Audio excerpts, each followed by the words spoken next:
Hi friends, എല്ലാവർക്കും പൊടിയൂസ് വേൾഡിലേക്ക് സ്വാഗതം. ഇന്ന് നല്ല പഞ്ഞി പോലെ സോഫ്റ്റ് ആയിട്ടുള്ളൊരു വട്ടയപ്പത്തിൻ്റെ റെസിപ്പി ആയിട്ടാണ് ഞാൻ വന്നിട്ടുള്ളത്. വട്ടയപ്പം നമ്മൾ തയ്യാറാക്കുന്നത് റാഗിപ്പൊടി ഉപയോഗിച്ചിട്ടാണ്. അതുകൊണ്ട് തന്നെ നല്ല ഹെൽത്തി ആയിട്ടുള്ള റെസിപ്പി കൂടിയാണ് കേട്ടോ. അതുപോലെ തന്നെ ടേസ്റ്റിയുമാണ്. അപ്പോൾ നമുക്കിതെങ്ങനെ തയ്യാറാക്കുന്നതെന്ന് നോക്കാം. വീഡിയോ ഇഷ്ടമാവുകയാണെന്നുണ്ടെങ്കിൽ പ്ലീസ് ഒന്ന് ലൈക്കും കൂടി ചെയ്തേക്കണേ. വട്ടയപ്പം തയ്യാറാക്കി എടുക്കുന്നതിനായിട്ട് ഞാനിവിടെ 1 കപ്പ് അളവിലാണ് റാഗിപ്പൊടി എടുത്തിട്ടുള്ളത്. ഇത് നമുക്കൊരു പാത്രത്തിലേക്ക് അങ്ങ് ഇട്ട് കൊടുക്കാം. ശേഷം ഇതിലേക്ക് 1 നുള്ള അളവിൽ ഉപ്പ് കൂടി ഒന്ന് ചേർത്ത് കൊടുക്കാം. എന്നിട്ട് ഇത് നമുക്ക് നന്നായിട്ടൊന്ന് മിക്സ് ചെയ്തിട്ട് എടുക്കാം. ശേഷം നമുക്കിതിലേക്ക് ശർക്കരപ്പാനി കൂടി ഒഴിച്ചു കൊടുക്കാം. ഞാനിവിടെ 1 കപ്പ് അളവിലാണ് ശർക്കരപ്പാനി എടുത്തിട്ടുള്ളത്. 1/2 കപ്പ് ശർക്കരയിലേക്ക് 1/2 കപ്പ് വെള്ളം ഒഴിച്ചിട്ട് ഒന്ന് ഉരുക്കിയിട്ട് അരിച്ചെടുത്തിട്ടുള്ള ശർക്കരപ്പാനിയാണ് ഇത് കേട്ടോ. ഒരു ആവശ്യത്തിനുള്ള മധുരമായിരിക്കും നമ്മുടെ ഈ ഒരു വട്ടയപ്പത്തിന് കാണുക. കൂടുതൽ മധുരം വേണമെങ്കിൽ കൂടുതൽ ചേർത്ത് കൊടുക്കുക കേട്ടോ. അതുപോലെ തന്നെ ഈ ഒരു ശർക്കരയ്ക്ക് പകരം പഞ്ചസാര വേണമെങ്കിലും ചേർത്ത് കൊടുക്കാം. നമ്മളിതൊരു ഹെൽത്തി ആയിട്ടുള്ള സ്നാക്കായിട്ടാണ് റെഡിയാക്കുന്നത്. അതുകൊണ്ടാണ് ശർക്കര ഉപയോഗിച്ചിട്ടുള്ളത് കേട്ടോ. അപ്പം ഹെൽത്തി ആയിട്ട് വേണമെന്നുണ്ടെങ്കിൽ ശർക്കര തന്നെ ഉപയോഗിക്കുക, അല്ലാന്നുണ്ടെങ്കിൽ പഞ്ചസാര വേണമെങ്കിലും ഉപയോഗിക്കാവുന്നതാണ്. എന്നിട്ട് ഇത് നമുക്ക് നന്നായിട്ട് അങ്ങ് മിക്സ് ചെയ്തിട്ട് എടുക്കാം. ഒട്ടും തന്നെ കട്ടകളില്ലാത്ത രീതിയിൽ ഒന്ന് മിക്സ് ചെയ്തിട്ട് എടുക്കാം കേട്ടോ. അപ്പോൾ അത് ഞാൻ നന്നായിട്ടൊന്ന് മിക്സ് ചെയ്തെടുത്തിട്ടുണ്ട്. ഇനി നമുക്കിതൊരു മിക്സിയുടെ വലിയ ജാറിലേക്ക് അങ്ങ് ഇട്ട് കൊടുക്കാം. ശേഷം നമുക്കിതിലേക്ക് 1/2 കപ്പ് അളവിൽ ചോറ് കൂടി ചേർത്ത് കൊടുക്കാം. അതുപോലെ തന്നെ ഒരു 1/4 കപ്പ് അളവിൽ ചിരകിയ തേങ്ങ കൂടി ചേർത്ത് കൊടുക്കാം.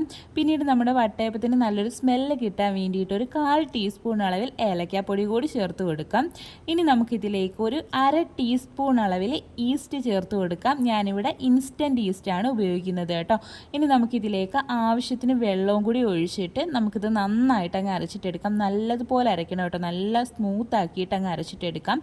വെള്ളത്തിൻ്റെ അളവൊന്നും ഞാൻ പറയുന്നില്ല, കാരണം പല റാഗിപ്പൊടിക്കും പല അളവിലായിരിക്കും വെള്ളം ആവശ്യമായിട്ട് വരിക കേട്ടോ. അപ്പോൾ ഞാൻ കൺസിസ്റ്റൻസി എങ്ങനെയാണെന്ന് കാണിച്ചു തരാം. അപ്പോൾ നമുക്കിത് നന്നായിട്ടൊന്ന് അരച്ചെടുത്തിട്ട് വരാം കേട്ടോ. അപ്പോൾ അത് ഞാൻ നന്നായിട്ടൊന്ന് അരച്ചെടുത്തിട്ട് വന്നിട്ടുണ്ട്. ഇത് നമുക്കൊരു പാത്രത്തിലേക്ക് അങ്ങ് മാറ്റി വെക്കാം. അപ്പോൾ ഈ ഒരു കൺസിസ്റ്റൻസിയിലാണ് നമ്മുടെ മാവ് ഇരിക്കേണ്ടുള്ളത്. ആദ്യം തന്നെ ഒരുപാട് വെള്ളം എടുത്ത് ഒഴിക്കരുത് കേട്ടോ.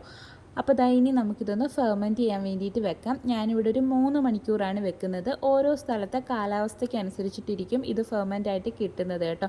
ചൂടുള്ള സ്ഥലമൊക്കെ ആണെന്നുണ്ടെങ്കിൽ പെട്ടെന്ന് തന്നെ നമുക്ക് പൊങ്ങി കിട്ടുന്നതാണ്. തണുത്ത പ്രദേശമൊക്കെ ആണെന്നുണ്ടെങ്കിൽ കുറച്ച് താമസം പിടിക്കും കേട്ടോ. അപ്പോൾ ഇത് പൊങ്ങിയിട്ട് അന്നേരം തന്നെ എടുക്കണം കേട്ടോ. ഒരുപാട് സമയം വെച്ച് കഴിഞ്ഞ് കഴിഞ്ഞാൽ നമ്മുടെ വട്ടയപ്പത്തിന് നല്ല പുളിപ്പായിട്ട് പോകും. അന്നേരം ഒരു ടേസ്റ്റ് വരത്തില്ല. ഇത് പൊങ്ങി വരുമ്പോൾ തന്നെ എടുക്കാൻ വേണ്ടിയിട്ട് നോക്കണേ. അപ്പോൾ നമുക്കിതൊന്ന് ഫെർമെൻറ്റ് ചെയ്യാൻ വേണ്ടിയിട്ട് വെക്കാം കേട്ടോ. വട്ടയപ്പത്തിൻ്റെ മാവ് പൊങ്ങാൻ വെച്ചിട്ട് ഏകദേശം ഒരു 3 മണിക്കൂറൊക്കെ ആയിട്ടുണ്ട്. കണ്ടില്ലേ, നല്ല രീതിയിൽ പൊങ്ങി വന്നിട്ടുണ്ട്. ഇനി നമുക്കിതൊന്ന് മിക്സ് ചെയ്തിട്ട് എടുക്കാം. ഒരുപാട് ഇട്ടങ്ങ് മിക്സ് ചെയ്തെടുക്കേണ്ട ആവശ്യമില്ല. ജസ്റ്റ് ഒന്ന് മിക്സ് ചെയ്തെടുത്താൽ മതിയാവും കേട്ടോ. എന്നിട്ട് നമുക്കിതൊരു പാത്രത്തിലേക്ക് ഒഴിച്ചിട്ട് ഒന്ന് സ്റ്റീം ചെയ്യാൻ വേണ്ടിയിട്ട് വെക്കാം. അതിനായിട്ട് ഞാനിവിടെ ഒരു കേക്ക് ടിന്നാണ് എടുത്തിട്ടുള്ളത്. അതിലേക്ക് കുറച്ച് നെയ്യൊന്ന് തടവി വെച്ചിട്ടുണ്ട്. നിങ്ങൾക്ക് കേക്ക് ടിൻ ഇല്ലാന്നുണ്ടെങ്കിൽ സ്റ്റീലിൻ്റെ പ്ലേറ്റ് ആയാലും മതിയാവും കേട്ടോ. ഇനി നമുക്കിതിലേക്ക് ഈ ഒരു മാവങ്ങ് ഒഴിച്ചു കൊടുക്കാം. ഞാനിത് ഫുൾ ഒഴിച്ചു കൊടുക്കുന്നുണ്ട് കേട്ടോ. എന്നിട്ട് നമുക്കിതൊന്ന് സ്റ്റീം ചെയ്യാൻ വേണ്ടിയിട്ട് വെക്കാം. ആ സ്റ്റീം ചെയ്തെടുക്കുന്നതിനായിട്ട് ഞാനിവിടെ ഇഡലി ചെമ്പാണ് എടുത്തിട്ടുള്ളത്. അതിലേക്ക് ആ ഒരു തട്ട് വെച്ചിട്ട് ഒരു റിങ്ങും കൂടി ഇറക്കി വെച്ച് കൊടുത്തിട്ടുണ്ട്. നല്ല രീതിയിൽ ചൂടായിട്ട് വെള്ളം നല്ല രീതിയിൽ ചൂടായിട്ട് ആവി വരണം കേട്ടോ. ആ സമയം വേണം നമ്മളിതൊന്ന് ഇറക്കി വെച്ച് കൊടുക്കാൻ വേണ്ടിയിട്ട്. അപ്പോൾ ഞാൻ ഇറക്കി വെച്ചിട്ടുണ്ട്. ഇനി നമുക്കിതൊന്ന് അടച്ച് വെച്ചിട്ട് ഒന്ന് കുക്ക് ചെയ്തിട്ട് എടുക്കാം. ഒരു ലോ ടു മീഡിയം ഫ്ലെയിമിൽ വെച്ചിട്ട് ഒരു 15 മിനിറ്റ് ഒന്ന് കുക്ക് ചെയ്തിട്ട് എടുക്കാം കേട്ടോ. വട്ടയപ്പം കുക്ക് ചെയ്യാൻ വെച്ചിട്ട് ഒരു 5 മിനിറ്റ് ആകുമ്പോഴത്തേക്ക് നമുക്കിതിൻ്റെ മുകളിലേക്ക് കുറച്ച് കാഷ്യൂവും മുന്തിരിങ്ങയും കൂടി ഒന്ന് ഇട്ട് കൊടുക്കുക കേട്ടോ. നിർബന്ധമില്ല, ഞാനിതൊന്ന് നെയ്യിൽ വഴറ്റിയിട്ടാണ് ചേർത്ത് കൊടുക്കുന്നത്. നെയ്യിൽ വഴറ്റാതെ വേണമെങ്കിലും ചേർത്ത് കൊടുക്കാം. ഇത് താല്പര്യമില്ലെന്നുണ്ടെങ്കിൽ ഒഴിവാക്കുകയും ചെയ്യാം കേട്ടോ. അപ്പോൾ നമുക്ക് തുറന്നിട്ട് ഇതൊന്ന് വെച്ച് കൊടുക്കാം. ഞാനങ്ങനെ വെച്ച് കൊടുത്തിട്ടുണ്ട്. ഇങ്ങനെ ആകുമ്പം ഇതങ്ങ് അടിയിലോട്ട് പോകത്തില്ല. അന്നേരം നമ്മൾ ഇട്ട് കൊടുക്കുകയാണെന്നുണ്ടെങ്കിൽ ഇത് പെട്ടെന്ന് അങ്ങ് അടിയിലേക്ക് പോകും. അപ്പോൾ അത് വെച്ച് കൊടുത്തിട്ടുണ്ട്. ഇനി നമുക്ക് അടച്ച് വെച്ചിട്ട് കുക്ക് ചെയ്തിട്ട് എടുക്കാം കേട്ടോ. വട്ടയപ്പം കുക്ക് ചെയ്യാൻ വെച്ചിട്ട് ഒരു 15 മിനിറ്റൊക്കെ ആയിട്ടുണ്ട്. നമുക്കിനി ഇതൊന്ന് ഓപ്പൺ ചെയ്തിട്ട് കുക്കായിട്ടുണ്ടോ എന്ന് നോക്കാം. അതിനായിട്ടൊരു ഫോർക്കോ ടൂത്ത് പിക്കോ എന്തെങ്കിലും വെച്ചിട്ട് ജസ്റ്റ് ഒന്ന് കുത്തി നോക്കുക. അതിനകത്ത് മാവൊന്നും ഒട്ടിപ്പിടിച്ച് വരുന്നില്ല എന്നുണ്ടെങ്കിൽ കുക്കായിട്ടുണ്ടെന്നാണ് അർത്ഥം. അപ്പോൾ ഇതിനകത്ത് ഒന്നും ഒട്ടിപ്പിടിച്ചിട്ടില്ല. അപ്പോൾ നമുക്കിതൊന്ന് എടുത്ത് മാറ്റി വെക്കാം. ഇതിനകത്ത് മാവൊക്കെ ഒട്ടിപ്പിടിക്കുകയാണെന്നുണ്ടെങ്കിൽ കുറച്ച് നേരം കൂടി ഒന്ന് കുക്ക് ചെയ്യാൻ വേണ്ടിയിട്ട് വെക്കണേ. അപ്പോൾ ആദ്യം ഒന്ന് മാറ്റി വെക്കുകയാണ്. ഇതിൻ്റെ ചൂട് മാറിയതിന് ശേഷം നമുക്ക് ഡീമോൾഡ് ചെയ്തിട്ട് എടുക്കാം കേട്ടോ.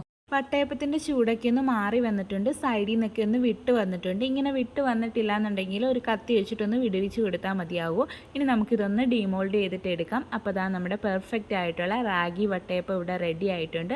നല്ല ടേസ്റ്റിയാണ് കേട്ടോ, അതുപോലെ തന്നെ ഹെൽത്തിയുമാണ്. കുട്ടികൾക്കൊക്കെ ഇങ്ങനെ തയ്യാറാക്കി കൊടുക്കുകയാണെന്നുണ്ടെങ്കിൽ അവർക്ക് തീർച്ചയായിട്ടും ഇഷ്ടപ്പെടും. സ്കൂളിൽ നിന്നൊക്കെ വരുമ്പോൾ ഇങ്ങനെ ഒന്ന് തയ്യാറാക്കി കൊടുത്തു നോക്കണേ. അപ്പോൾ വീഡിയോ ഇഷ്ടമാവുകയാണെന്നുണ്ടെങ്കിൽ പ്ലീസ് ഒന്ന് ലൈക്കും കൂടി ചെയ്യാൻ മറക്കല്ലേ. നല്ല സോഫ്റ്റ് ആയിട്ടുള്ള വട്ടയപ്പമാണ് കേട്ടോ. ഞാനൊന്ന് കട്ട് ചെയ്തിട്ടും കൂടി കാണിക്കുന്നുണ്ട്. നല്ല സോഫ്റ്റാണ്. ഇത് കാണുമ്പോൾ തന്നെ നിങ്ങൾക്ക് അറിയാമല്ലോ എത്രത്തോളം സോഫ്റ്റ് ആണെന്ന്. അപ്പോൾ എല്ലാവരും ട്രൈ ചെയ്ത് നോക്കുക. അതുപോലെ തന്നെ ഫീഡ്ബാക്ക് പറയാൻ മറക്കല്ലേ. വീഡിയോ ആദ്യമായിട്ട് കാണുന്ന കൂട്ടുകാരൊക്കെ ഉണ്ടെങ്കിൽ പ്ലീസ് ഒന്ന് സബ്സ്ക്രൈബ് ചെയ്ത് സപ്പോർട്ടും കൂടി ചെയ്തേക്കണേ. വീണ്ടും നല്ലൊരു വീഡിയോ ആയിട്ട് വരാം. Thanks for watching.